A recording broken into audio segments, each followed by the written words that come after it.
Okay, now that we have finally built the unit circle, and maybe you're not exactly comfortable with every single element, how it's derived and generated and created, I do want you to be able to at least read the unit circle and be able to find any value, any trig function given the unit circle. So the first thing I'm going to do is we're going to start off pretty simple. I'm going to say, let's find the sine of pi over 6. So to find the sine of pi over 6, remember that the first coordinate in every unit circle is cosine, and the second coordinate is sine. So the first thing I'm going to do is first, let me figure out where is pi over 6, okay? So this value right here of pi over 6, where is that on the unit circle? Well, I need to look through all of these values, and I can see that pi over 6 is right here.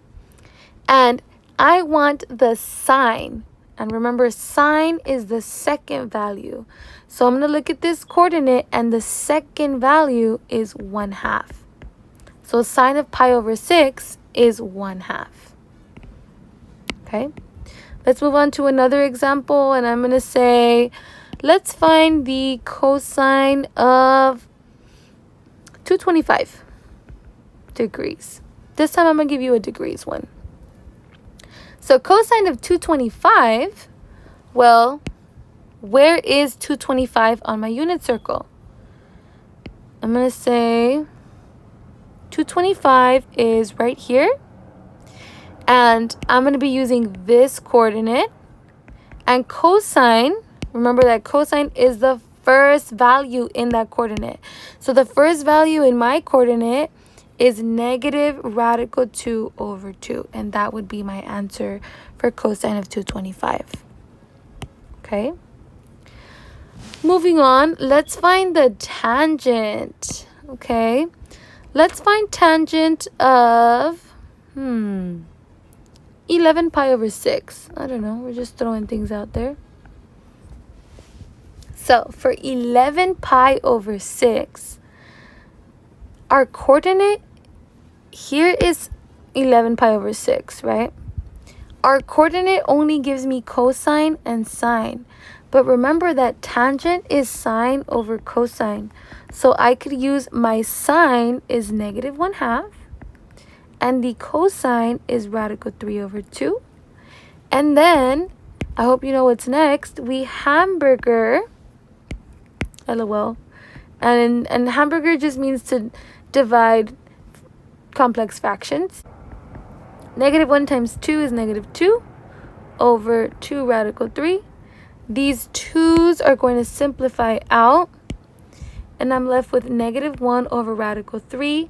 You need to rationalize. After we rationalize, I'm going to spare you the rationalizing. I have negative radical 3 over 3. That is a 3.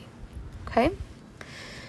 Now let's do an example of a negative angle. Let's do negative pi over 2.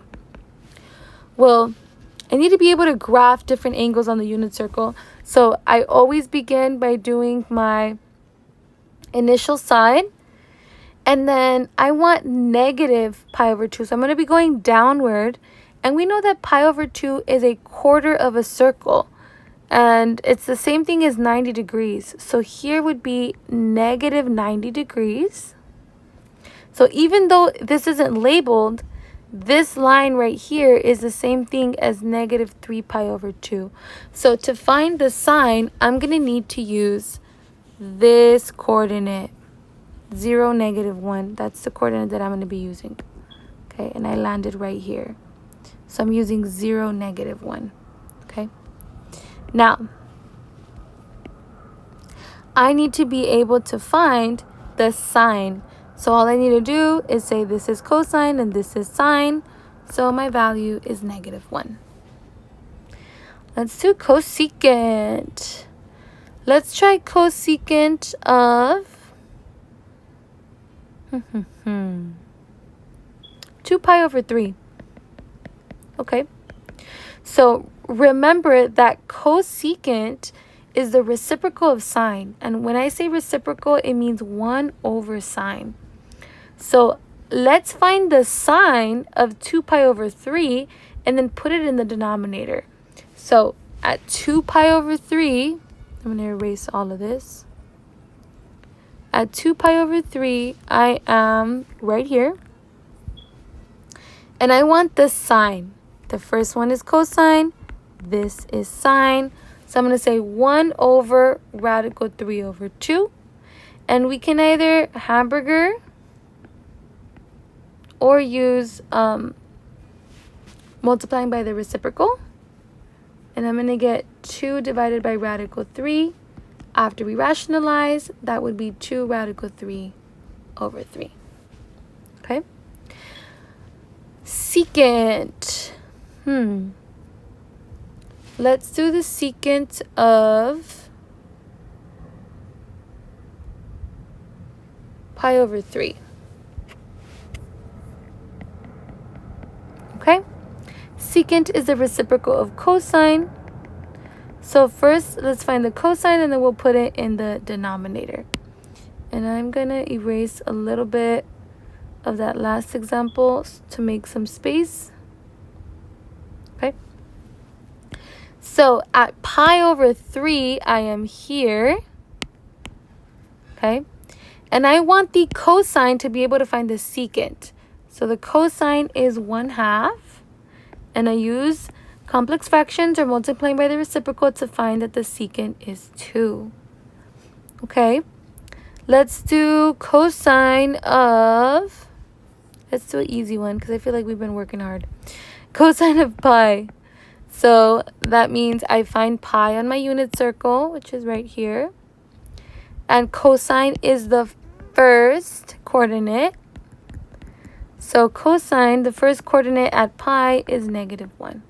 Okay, so hopefully, even if you're a little bit, again, even if you're not 100% sure on if you could create the unit circle from scratch, at least I want you to be able to see a picture of a unit circle and be able to read it to find any kind of value like the ones given on the screen.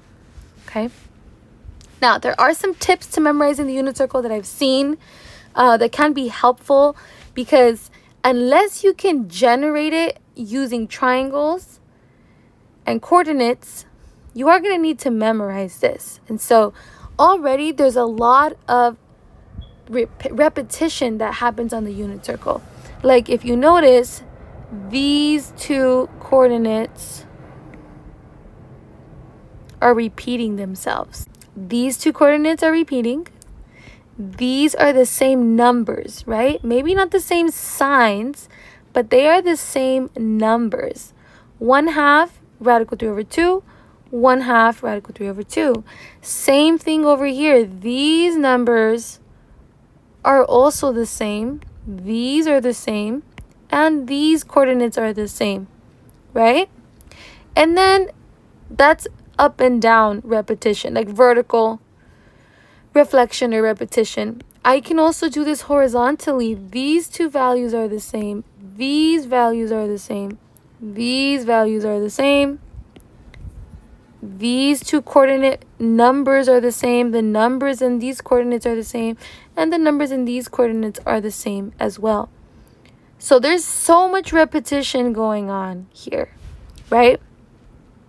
I really could just learn this coordinate and then flip it down, flip it to the left, and then flip it to the right to find all coordinates on the unit circle. So really, as long as you learn this piece right here and you know how to reflect it and repeat it, you could get the whole unit circle, right? And just remember that in the first quadrant, these are positive, positive, positive, positive, positive, positive, right? In the second quadrant, the first number is negative. And that second number is positive. In the third quadrant, both are negative. As you can see, all of these values are negative. And then in the last quadrant, the fourth quadrant, all of the first coordinates are positive and the second ones are negative. So as long as you get the signs right and you know how to reflect and repeat the values, you can generate the whole unit circle.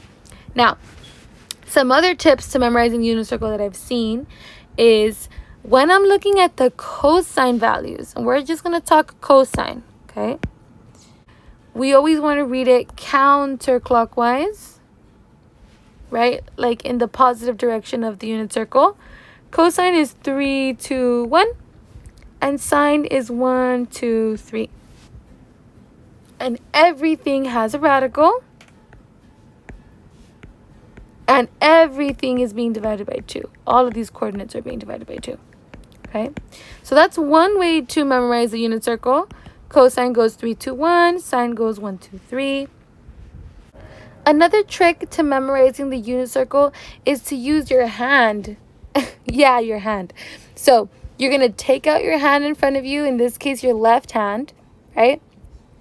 And your thumb represents that quadrantal angle of 90, and your pinky represents the angle of 0, and the 3 middle fingers are the special angles, 30, 45, and 60.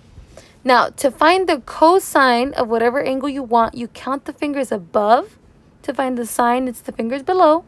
And to find the tangent, you divide the fingers above by the fingers below in a radical. So I know this radical is a little small, but you have to use a radical. So let's say, for example, I'm going to do cosine. And if you were to do this in person, you would put that finger down. I obviously can't put this finger down on the screen, so I'm just going to color it in. Okay? And so if I'm going to find the cosine of 60, I put the finger that represents 60 down, and I count how many fingers are above. Well, I only have one finger above, and that goes in a radical divided by 2. To find the sine, I have to count how many fingers are below. So I have 1, 2, 3 fingers below, so this becomes radical 3 over 2. And the tangent, I take the number of fingers below, which was 3, throw it in a radical, and the fingers above, which was 1, put it in a radical, and now I simplify. Square root of 1 is 1 divided by 2. Square root of 3 over 2, I'm going to keep it the same. And then this becomes radical 3 divided by 1, which is just radical 3. Okay, so now I'm going to double check my answer with the unit circle. This was at 60 degrees, remember? So 60 degrees, I'm right here for 60 degrees. Cosine 1/2, sine radical 3 over 2. And I have cosine 1/2 and sine radical 3 over 2. So the finger hand thing really works. But you just kind of got to memorize this part. Like, you really have to have it down that, cosine is fingers above, sine is fingers below. So, I hope this video was helpful in trying to show you how we use the unit circle, because there's no point in memorizing the unit circle if you don't know how to use it, right? And if you learned a trick on memorizing unit circle in this video, then I'm glad that I was able to help. Thank you everyone so much for watching.